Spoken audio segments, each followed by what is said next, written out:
Ici, c'est Kamto. Désormais, il n'y a pas de monsieur, c'est Kamto. Quand c'est Paul Biya, vous dites Biya Paul.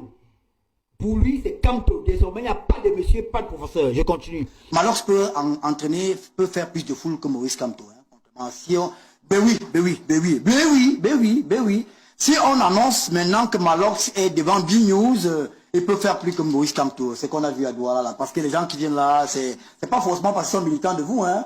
Mais Malox, moi, je l'adore. Leur engagement. Est-ce que c'est vrai que le professeur Kamto était au congrès hier? Moi, je n'étais pas à Yaoundé hier. Qui était là comme opposant? Est-ce que vous avez vu le professeur Kamto? C'est pas une question, il faut réfléchir quand même. Vous l'avez vu, oui ou non? Non, je réfléchissais, je l'ai vu. Parce qu'il y avait beaucoup de gens. Il y avait beaucoup de gens. Vous ne l'avez pas vu? Je ne l'ai pas vu. Voilà, c'est ça. Non, moi, je ne l'ai pas vu de mes yeux. Ah, et est-ce qu'il était là, Xavier? On lui a donné la parole. Non.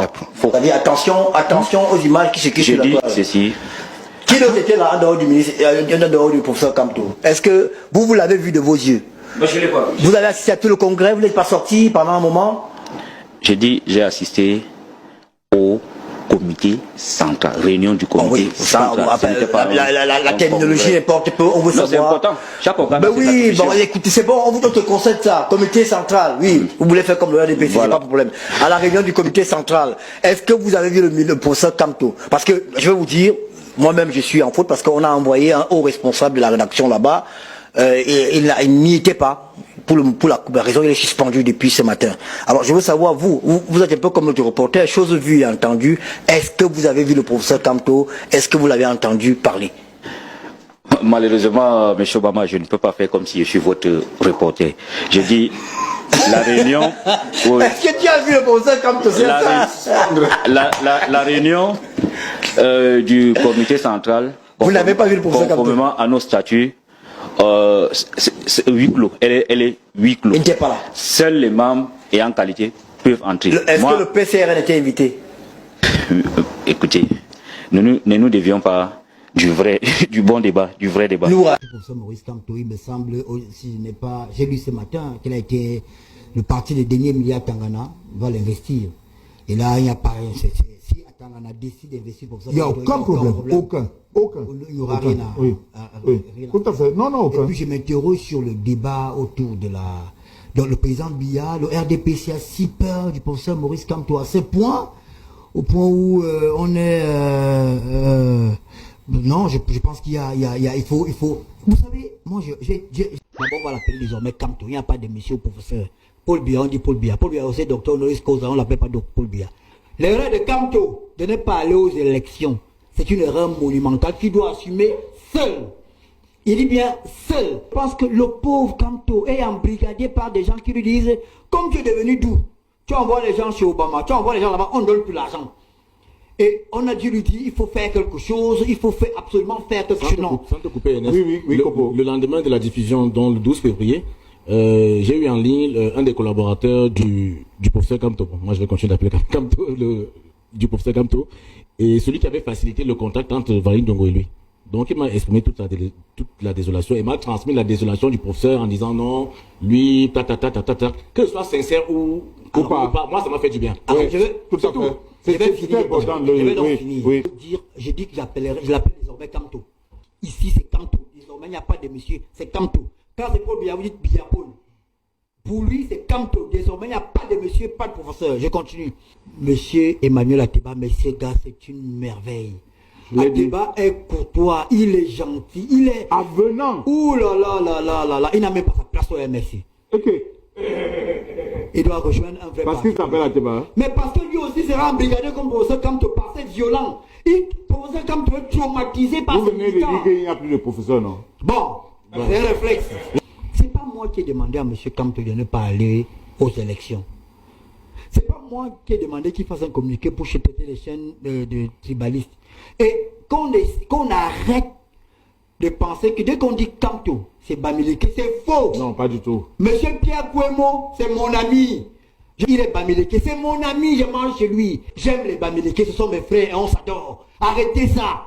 Que les gens arrêtent ça. Si les talibans pensent qu'ils peuvent prendre le professeur Kamto en otage, ils ne vont pas prendre tout le pays en otage. Albert Zonga, c'est mon ami. Il me prend au téléphone depuis qu'il est au MRC. avant qu'on se parle au téléphone.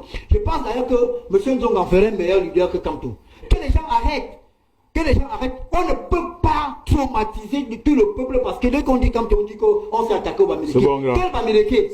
Venez, hein. J'ai plus le temps pour faire les coups de karaté. Il y aura plus vos histoires de farine là. Quelqu'un vient, on va se battre avec les mains. Même à Paris, quel que soit l'endroit, mais que les gens arrêtent. On veut liguer les gens de l'Ouest contre nous. On n'a rien contre les gens de l'Ouest. Nous sommes des frères. Je les aime. D'ailleurs, mon plat préféré sur le carreau. Mais c'est quoi cette affaire? Mais il y a également les jalousies exogènes qui naissent du fait qu'il y a une certaine tribu qui a préparé un capitaine candidat tireur de pénalty qu'on avait préparé pour prendre le Cameroun en 2018. Que ce tireur de pénalty là avait profité d'un univers médiatique où tout lui était favorable avec toutes les chaînes de télévision qui appartenaient à la même ethnie. Ils se rendent donc compte qu'il y a une autre ethnie qui a une télévision. Malheureusement, qui leur dame le pion parce que la télévision en question est la meilleure.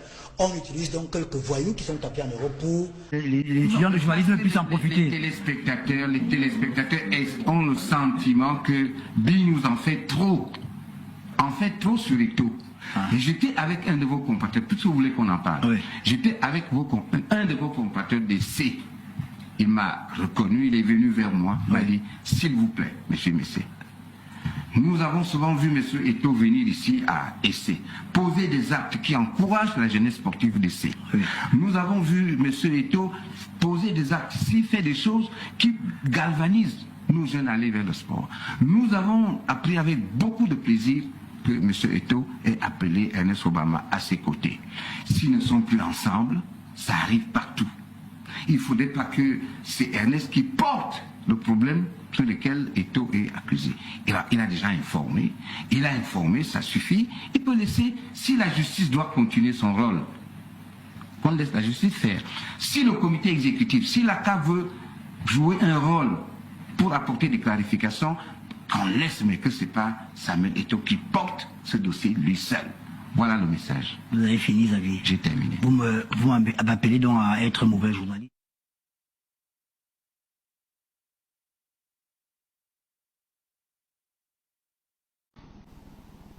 Mais il est merveilleux, le Samuel.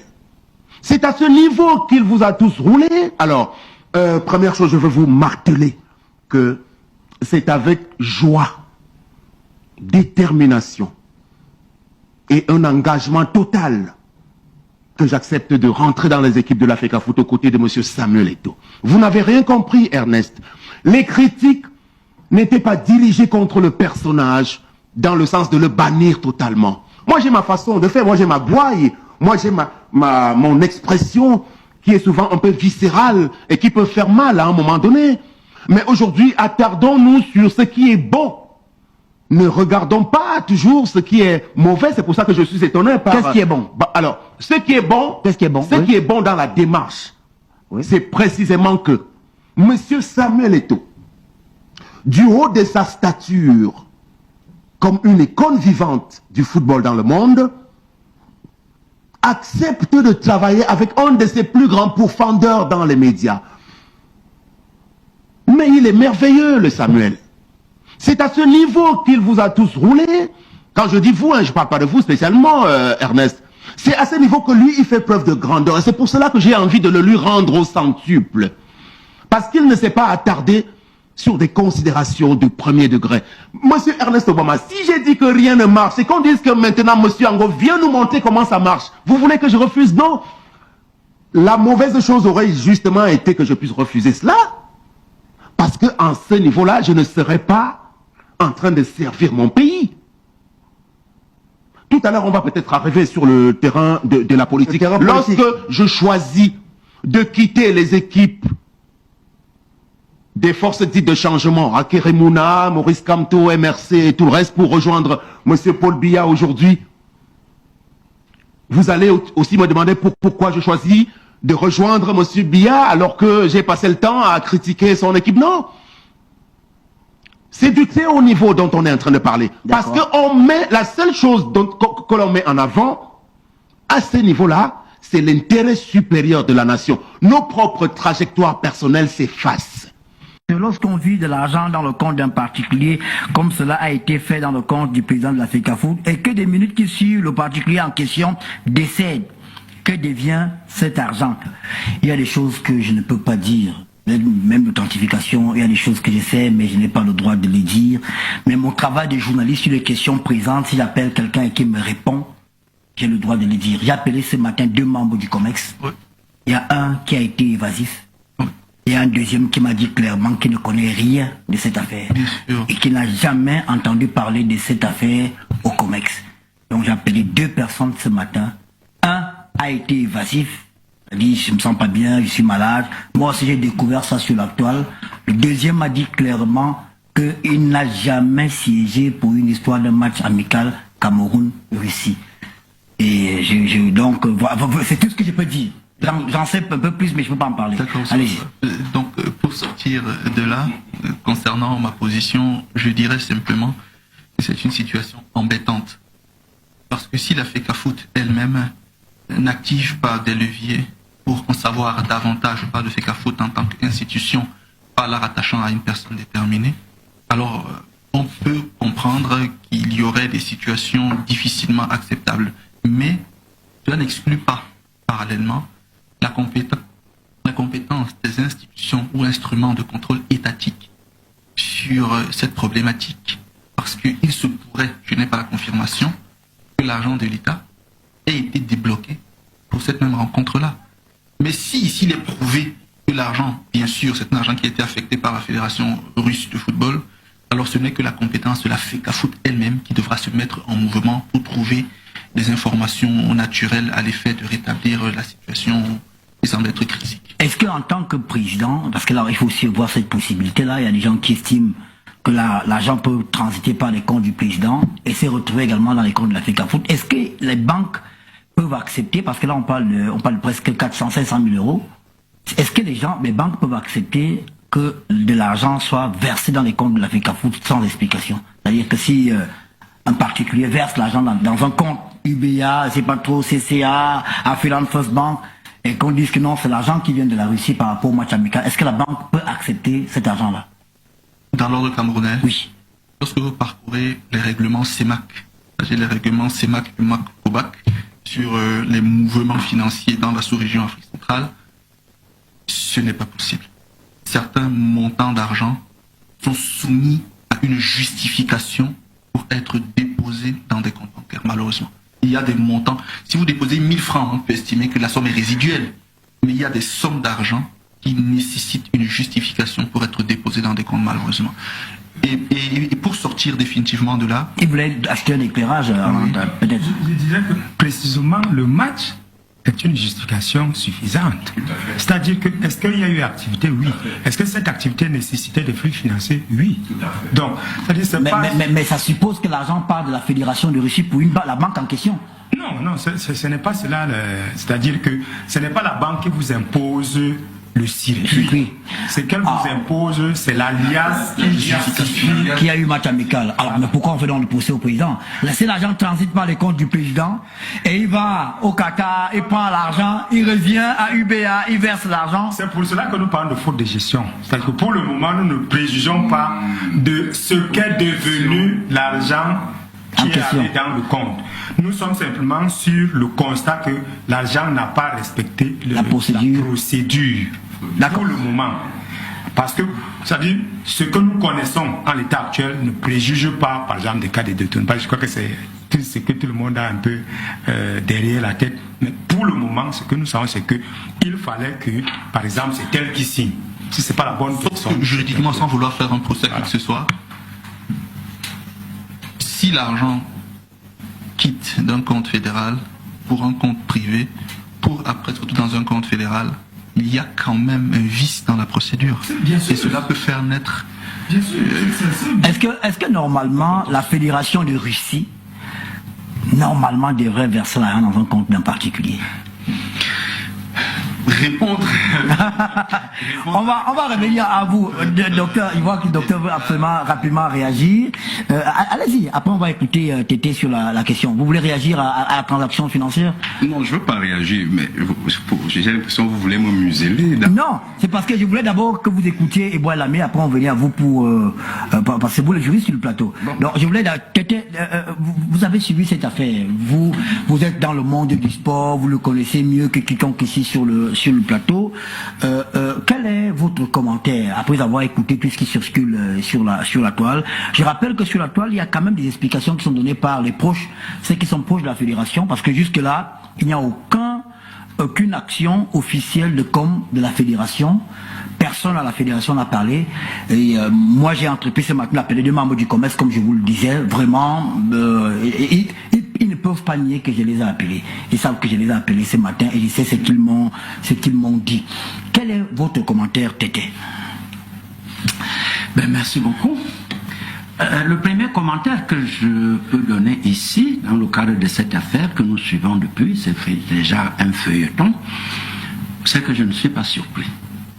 Je ne suis pas surpris.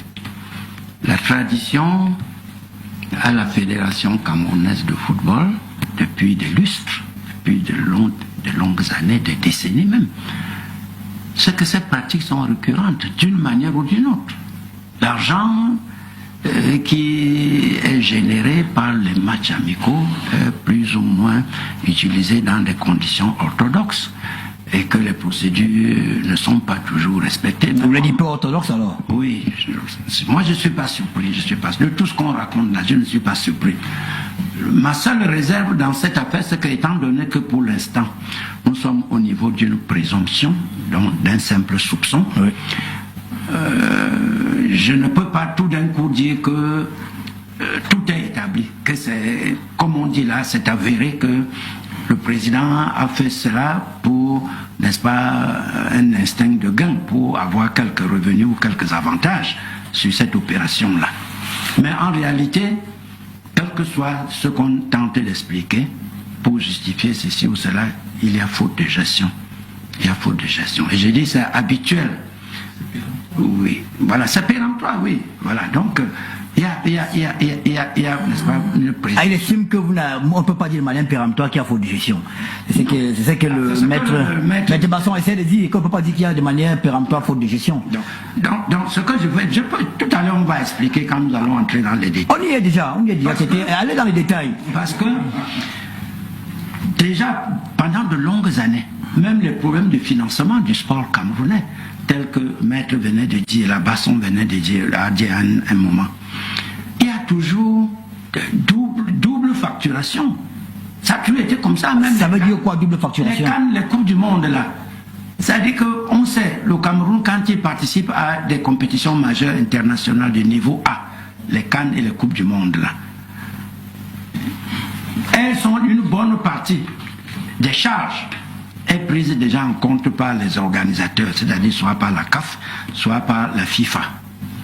Mais les exécutifs qui gèrent les instances de fédération, la plupart du temps, notamment à la FECAFOOT, font repayer les mêmes charges à l'État. Moi, je connais ça. Ça ne sort peut-être pas ouvertement. Et ils font, je comprends pas, ça veut dire que pour une même, les mêmes dépenses, l'État sort l'argent alors que la FIFA y a plus en charge. Oui, ça existe ici, on connaît ça. On a même fait venir souvent le contrôle supérieur de l'État qui envoie des gens. On fait. Je vais faire partie de beaucoup de délégations. Hein. Ah, du contrôle supérieur de l'État? Bien sûr. Pour aller vérifier ce qui se passe là-bas? Oui. Mais est-ce que vous travaillez au contrôle supérieur de l'État? Non, mais on m'appelle, on m'entend. Ah, d'accord, on vous a entendu. Oui, sur un certain nombre de faits et de choses. Je dis que même, tel que je connais, l'État a financé et l'organisme organisateur a également financé, mais ça se jongle entre les dirigeants au Cameroun, aussi bien ceux du ministère jusqu'au plus haut niveau de la présidence de la République. Ça se gère comme ça. Donc on mène des enquêtes, des informations remontent qu'il y a eu double prise en charge pour le même sujet, la même affaire, la même compétition. Alors on mène les enquêtes, vous croyez que quelque chose va en sortir? Jamais. Ça se teint comme ça plus tard. On parle. Après, par la suite, il n'y a plus rien. Il y a même eu des cas dans ce pays quand les gens sont allés à la Coupe du Monde, la première en Afrique en 2010, en Afrique du Sud. Il y a même eu, n'est-ce pas, des trous perçus. Oui. Hein, tout ça, c'est autant de pratiques pour dire que moi, je ne suis pas surpris parce que ça se passe souvent comme ça. La plupart du temps, il y a des jongleries, il y a des subterfuges, il y a des artifices de gestion, tel fait ceci, tel fait cela. Parce que pour ma part, pour cette affaire de transfert d'argent de la fédération russe au compte personnel du président de la FECAFOOT, je dis que ce n'est pas normal, ce n'est pas une pratique normale.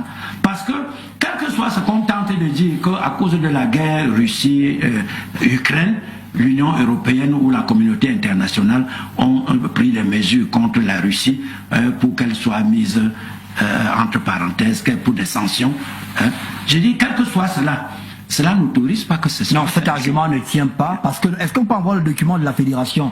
Si on regarde le document, dans l'hypothèse, ce document-là montre bien que le compte en question également, c'est un virement SWIFT, hein, c'est la même chose, ça veut dire que, oui, ça veut dire que si le virement peut passer dans ce compte au Qatar, ce même virement peut passer au Cameroun. Donc, vraiment, l'argument là... Non, laisse-moi finir, n'est-ce pas? C'est faux ou pas? Permettez qu'il réponde. Oui.